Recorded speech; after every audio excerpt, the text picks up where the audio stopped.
की चौपाल पर धमाल हो रहा है, कमाल का धमाल हो रहा है। आप कविताओं का आनंद ले रहे हैं और उस आनंद में डुबकियां लगा रहे हैं। तो क्यों ना हम थोड़ा सा तेवर बदलें, और उस तेवर को बदलने के लिए जहां होंगी रीता जी, मैं ये कहूंगा कि वहां आपका मन रीता नहीं रहेगा, क्योंकि रीता जी जहां होती हैं वहां मुस्कुराहट होती है, वहां गुनगुनाहट होती है, वहां शब्दों की आहट के साथ साथ मन में तरंगों की भी आहट पैदा होती है। क्योंकि रीता जी केवल गीत ही नहीं सुनाएंगी आपको, वो ऐसा गीत सुनाएंगी कि उसको सुनने के बाद आपको भी लगेगा कि बरेली के बाजार में झुमका क्यों नहीं गिरा है, और ये कोरोना देश को छोड़कर क्यों नहीं जा रहा है, कहां से आया है, कहां जाएगा। तो ये सब जानने के लिए स्वागत कीजिएगा हमारे मध्य उपस्थित रीता जी का, जिनकी कविताएं सुनने के बाद आप खुद कहेंगे रीता जी जय हिंद, क्योंकि उनका नाम ही है रीता जय हिंद।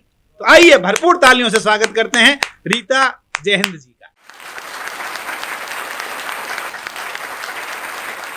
आज की संध्या में, और मैं बहुत अभिभूत हूँ कि इतने आज मेरे मन के कवि जो हैं यहाँ सब उपस्थित हैं। मुझे काव्य पाठ करना उनके समक्ष अच्छा लगेगा, तो मैं सुनाती हूँ। मैं रीता जय हिंद दिल्ली से। कोरोना आया रे, आपको 2 बार करना है, फिर क्या हुआ।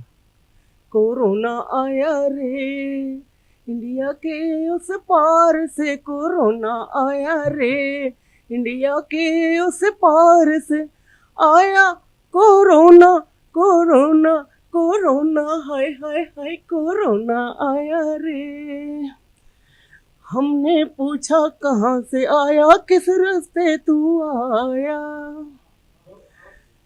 हमने पूछा कहाँ से आया, किस रास्ते तू आया। चीन देश से आया हूँ, इटली के रास्ते आया।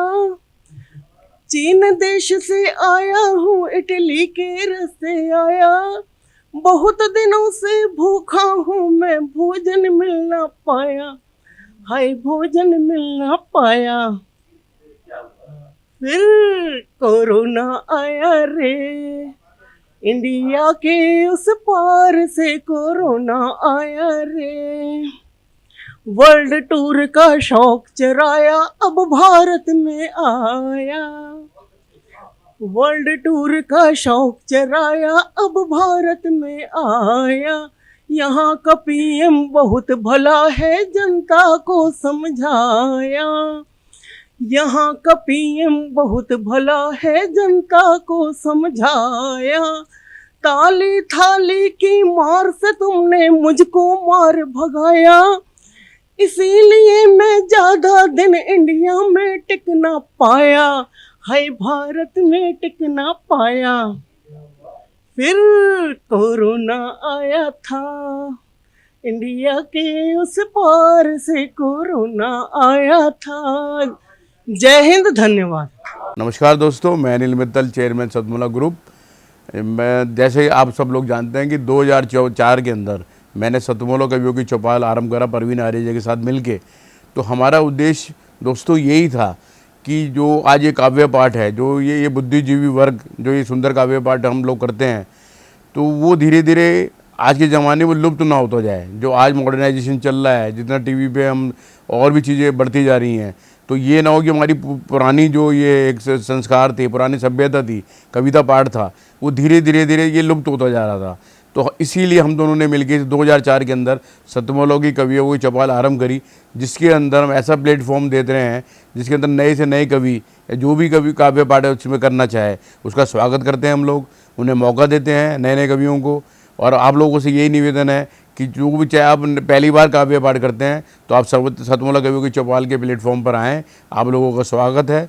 उसके अंदर आप अपनी मौलिक कविताओं को सुनाएं, उनके अंदर जो भी कमी होगी तो हमारे पुराने जो एक्सपीरियंस कवि हैं वो उनको सुधारेंगे और आपको और इम्प्रूव करने की कोशिश करेंगे।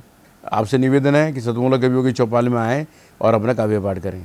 सतमोला कवियों की इस चौपाल में जितने भी कवि बंधु, साहित्यकार बंधु आज यहाँ आए हैं, मैं उनको उनका अभिवादन करता हूँ, उनको नमन करता हूँ।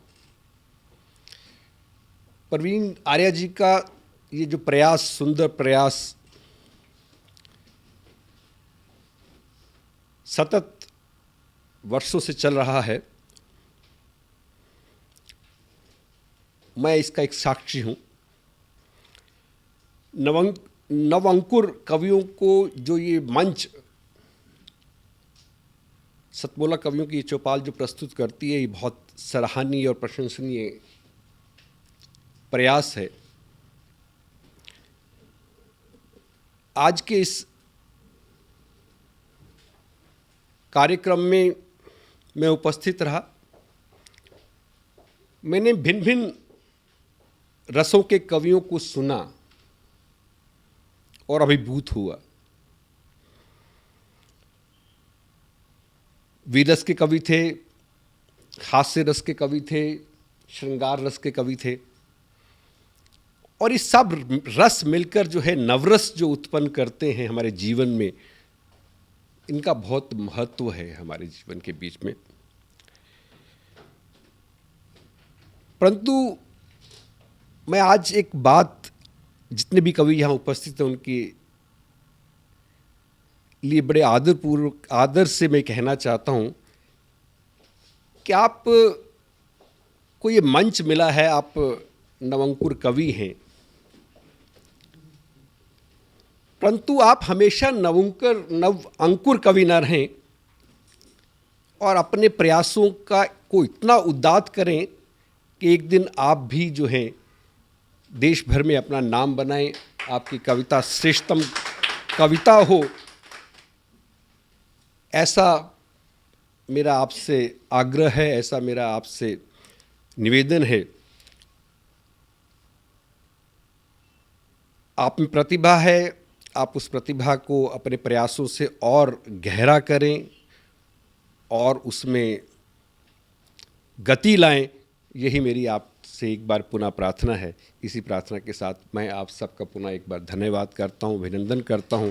और मैं आपके बीच में रहा, जितना समय भी रहा, मुझे बहुत आनंद आया। मैं बहुत अच्छी यादें आज के इस कार्यक्रम से लेकर वापस जाने वाला हूं। मैं आपको बहुत शुभकामनाएं देता हूं, आपको बहुत साधुवाद देता हूं। बहुत धन्यवाद आप सभी का।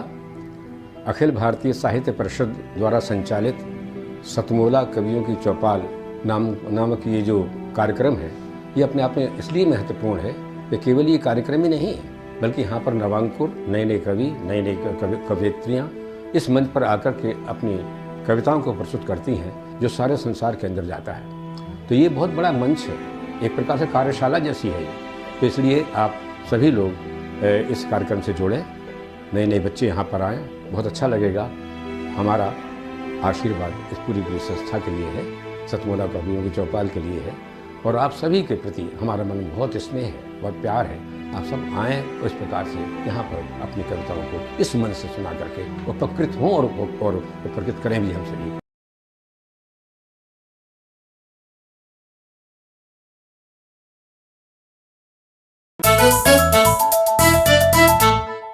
जितना जी में आए खाओ, बस खाते ही खाते जाओ।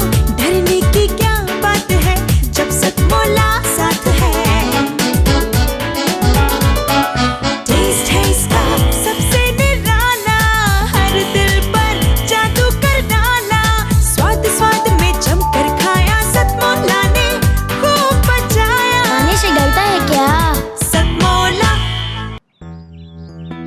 सर, बिटिया रानी ड्राइवर के साथ भाग गई। भाग गई? जी, भाग गई। अरे कोई बात नहीं, उसे तो बचपन से भागने का शौक है।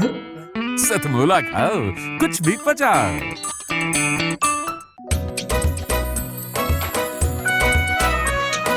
हर पल मस्ती और रंगीन विद सतमोला नमकीन, इससे बेटर है नथिंग। सतमोला नमकीन डिफरेंट टेस्ट है बेमिसाल, पनीर भुजिया भी कमाल। इसके टेस्ट के सब शौकीन, हाँ सतमोला नमकीन। सतमोला स्वीट्स एंड नमकीन, इससे बेटर है नथिंग। हाँ सतमोला नमकीन। सीएम साहब, हमारे 30 विधायक अपोजिशन पार्टी में चले गए। अब आप सीएम नहीं रहे।